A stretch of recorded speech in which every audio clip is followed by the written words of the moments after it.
ایک سوال یہ پیدا ہوتا ہے کہ ایک شخص مسلمان تھا، مسلمانوں کے گھر میں پیدا ہوا، اس نے کسی موقع پر اسلام کو چھوڑ دیا جی، تو اگر آپ غور کریں تو اس چھوڑنے کی بھی دو صورتیں ہوں گی۔ ایک شخص نے خاموشی کے ساتھ اس دین کو چھوڑا اور وہ ہندو ہو گیا، وہ مسیحی ہو گیا، وہ یہودی ہو گیا۔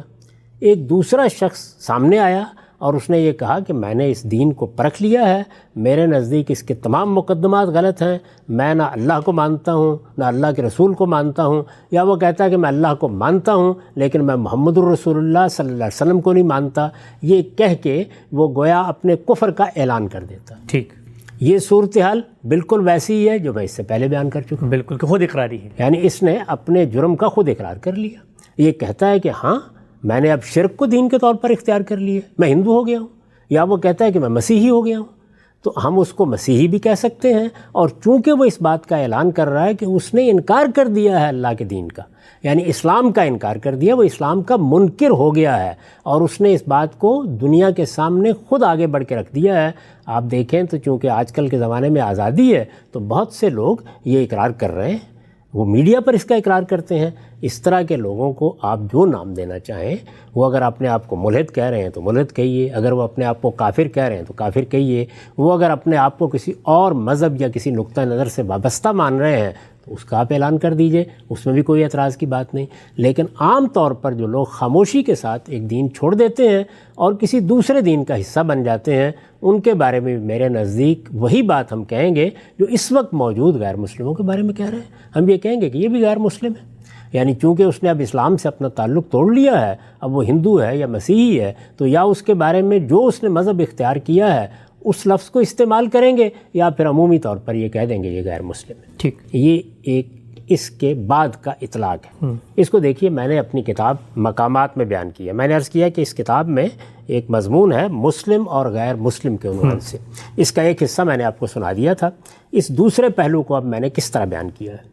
میں نے لکھا ہے یہی معاملہ ان لوگوں کا ہے جو اسلام کو چھوڑ کر کوئی دوسرا مذہب اختیار کر لیں، یعنی یہی معاملہ وہ جو ہم بیان کر چکے ہیں، جس کی ہم پہلے وضاحت کر چکے ہیں، جس کا اب میں نے خلاصہ بیان کر دیا۔ یہی معاملہ ان لوگوں کا ہے جو اسلام کو چھوڑ کر کوئی دوسرا مذہب اختیار کر لیں یا سرے سے لامذہب ہو جائیں، ان کے بارے میں بھی اس کے سوا کچھ نہیں کہا جا سکتا کہ وہ غیر مسلم ہو گئے ہیں۔ اس کی وجہ یہ ہے کہ کسی پیدائشی مسلمان پر اسلام کی حقانیت کس قدر واضح تھی، اس کے بارے میں پورے یقین کے ساتھ کچھ نہیں کہا جا سکتا۔ یہ چیز خدا ہی کے جاننے کی ہے اور وہی دلوں کے احوال سے واقف ہے۔ ہم جس چیز کو نہیں جانتے اس پر حکم لگانے کی جسارت بھی ہم کو نہیں کرنی چاہیے۔ ٹھیک، یعنی ہم جو کچھ جانتے ہیں وہ کیا ہے؟ اس شخص نے اسلام کو چھوڑ دیا ہے۔ جانتے ہیں وہ کیا ہے؟ یہ ہندو ہو گیا ہے۔ جانتے ہیں کیا ہے؟ یہ مسیحی ہو گیا ہے۔ اگر ہم عموم میں بیان کرنا چاہیں تو کہیں گے یہ غیر مسلم ہو گیا ہے، لیکن یہ کہ اس پر اللہ کی طرف سے حجت پوری ہو چکی تھی، یہ اسلام کی حقانیت سے پوری طرح واقف تھا، اور اس کے بعد اس نے انکار کر دیا ہے، یہ جاننے کا ہمارے پاس کوئی ذریعہ نہیں ہے۔ ٹھیک، یہ جاننے کا عمل کہاں ہوگا؟ یہ قیامت میں ہوگا۔ دنیا میں کسی عدالت میں اس کو پرکھا ہی نہیں جا سکتا، تو اس وجہ سے ہم اس کے باطن پر کوئی حکم نہیں لگائیں گے۔ ظاہر کے لحاظ سے جو کچھ اس نے اختیار کیا ہے ہماری زبان پر بھی وہی آنا چاہیے۔ ٹھیک، ہم جس چیز کو نہیں جانتے اس پر حکم لگانے کی جسارت بھی ہم کو نہیں کرنی چاہیے۔ ہمارا کام یہی ہے کہ ہمیں اگر خدا نے اپنے دین کا کچھ علم دیا ہے تو ہم لوگوں کو توحید اور شرک اور اسلام اور کفر کا فرق سمجھائیں، یعنی وہی بات جو میں نے تفصیل سے بیان کی کہ اس کا ہرگز یہ مطلب نہیں ہے کہ جب میں یہ کہہ رہا ہوں کہ ہم ان کو کافر نہیں کہیں گے، ہم ان کو مشرک نہیں کہیں گے، تو اس کا مطلب یہ ہے کہ ہم لوگوں کو یہ نہیں بتائیں گے کفر کیا ہوتا ہے اور شرک کیا ہوتا ہے۔ یہ ہم بتائیں گے، یہ دعوت کا موضوع ہے، یہ علم کا موضوع ہے۔ یہاں کسی شخص پر کوئی الزام نہیں رکھا جا رہا، یہاں پر بات کی وضاحت کی جا رہی ہے۔ ہم یہ بھی بتائیں گے کہ مشرک کون ہوتا ہے، ہم یہ بھی بتائیں گے کافر کون ہوتا ہے، یہ بھی علم ہے، یہ علم کی توضیحات ہیں، ان میں کوئی حرج نہیں۔ ہمیں اگر خدا نے اپنے دین کا کچھ علم دیا ہے تو ہم لوگوں کو توحید اور شرک اور اسلام اور کفر کا فرق سمجھائیں، اس لیے کہ یہ تو ہر عالم کی ذمہ داری ہے، دین کے ہر جاننے والے کی ذمہ داری ہے کہ وہ لوگوں کو بتائے کہ اسلام یہ ہے، کفر یہ ہے، وہ بتائے کہ شرک یہ ہے، توحید یہ ہے، اور ان کے لیے دین کے حقائق کی وضاحت کرتے رہیں۔ یعنی یہ کام ہمیں ان لوگوں کے لیے کرنا ہے جو ہمارے مخاطبین ہیں، ان کے لیے کرنا ہے جن تک ہم دین کی دعوت پہنچائیں۔ غرض یہ کہ اس دنیا کے ہر شخص کے لیے جب ہمیں موقع ملے گا تو ہم یہ وضاحت کریں گے کہ دین کے حقائق کیا ہیں۔ اس سے آگے یعنی یہاں تک بالکل صحیح ہے، کفر کی وضاحت کرنا بالکل صحیح ہے، شرک کی وضاحت کرنا بالکل صحیح ہے، کافر کیا ہے بتانا بالکل درست ہے، مشرک کیا ہے یہ بتانا بالکل درست ہے۔ اس سے آگے لوگوں کے یعنی اب متعین لوگ، زید، بکر، فلاں گروہ، فلاں جماعت، اس سے آگے لوگوں کے کفر و ایمان اور ان کے لیے جنت اور جہنم کے فیصلے کرنا ہمارا کام نہیں۔ ٹھیک، یعنی یہ ذمہ داری نہ خدا نے ہمیں دی ہے، نہ ہم اس کا پورا علم رکھتے ہیں، نہ ہماری نوعیت کسی عدالت کی ہے، نہ ہم اس طرح کے فیصلے سنا سکتے ہیں، اور اگر سنانے کی جسارت کریں تو اس کے لیے جو کچھ کرنے کی ضرورت ہے اس کے کوئی ذرائع ہمارے پاس موجود نہیں ہے۔ میں نے لکھا ہے یہ خدا کا کام ہے اور اسے خدا ہی کے سپرد رہنا چاہیے۔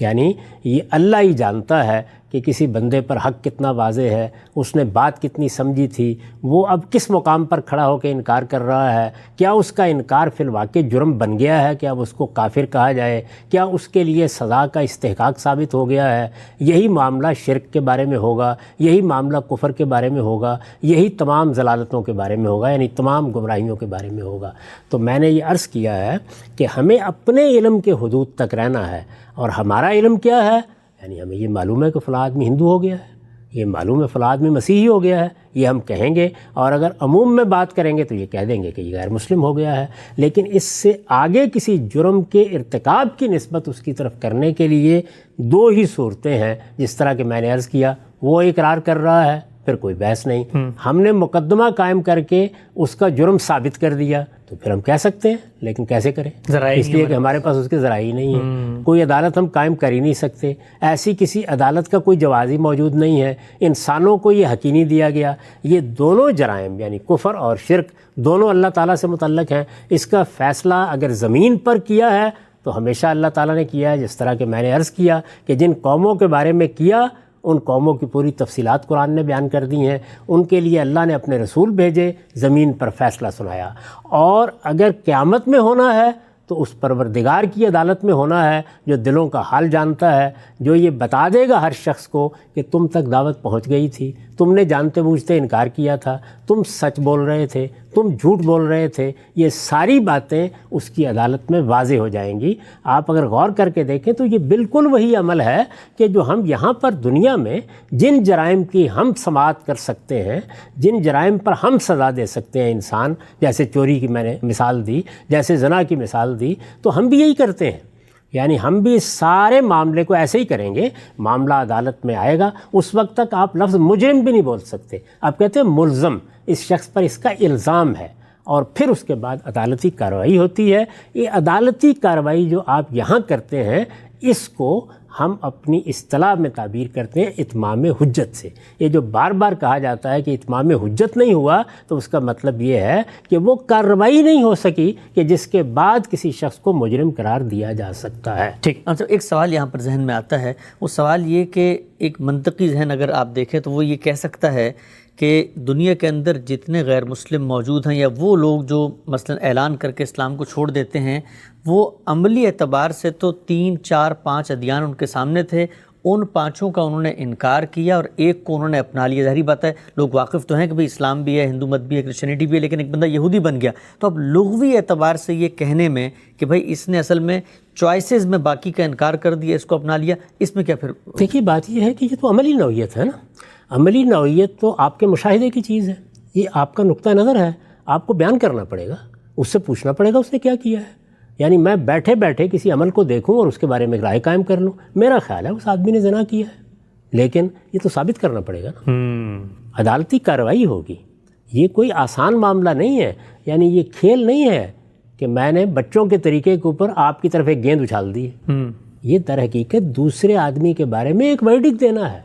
ایک متعین شخص پر ایک الزام لگانا ہے، اس کو ایک جرم کا مرتکب قرار دینا ہے، اس کے کچھ اخلاقی تقاضے ہیں، یہ کیسے کیا جا سکتا ہے؟ لیکن ان کو تو کوئی برا نہیں لگتا جن کو اگر آپ کافر کہیں گے ہم غیر مسلم ہیں، کافر ہمارے لیے کیا مسئلہ ہے؟ میں آپ سے عرض کرتا ہوں کبھی کہہ کے دیکھیے، وہ آپ کو بتائیں گے کہ ان کو کیا چیز اچھی لگتی ہے اور کیا چیز بری لگتی ہے. اور سوال یہ ہے کہ اگر کوئی آدمی آپ کے سامنے ہے، ایک ایک شخص سے آپ مل لیے ہیں، کروڑوں لوگوں سے آپ کی ملاقات ہو گئی ہے، سب سے آپ نے متعین طور پر جان لیا ہے کہ ان کو کوئی چیز بری نہیں لگتی، تو آذرا ہے کرم اپنے اعداد و شمار شائع کر دیجیے. یہ تو ہم گھر میں بیٹھے ہوئے اس طرح کی باتیں کرتے ہیں، فلاں کو برا نہیں لگتا، فلاں کو یہ نہیں ہوتا، یعنی وہ ہمیں قابل اعتنا نہیں سمجھتے، اس لیے اس پر کوئی تبصرہ نہیں کرتے. ورنہ یہ بات کہ میں کسی شخص کے بارے میں یہ کہوں کہ فلاں جرم کا اس نے ارتکاب کیا ہے، سوال یہ ہے کہ میں اپنے گھر میں بیٹھا ہوا کہتا رہتا ہوں کہ سارے مغربی ممالک کے لوگ یا مشرقی ممالک کے لوگ چور ہیں، تو اس سے میرا اخلاقی وجود متاثر آپ یہ کہہ رہے ہیں کہ ان کو تو برا نہیں لگا. بھئی انہوں نے مجھے قابل اعتنا ہی نہیں سمجھا. یعنی جب میں واقعتاً کسی سنجیدہ جگہ پر یہ بات کروں گا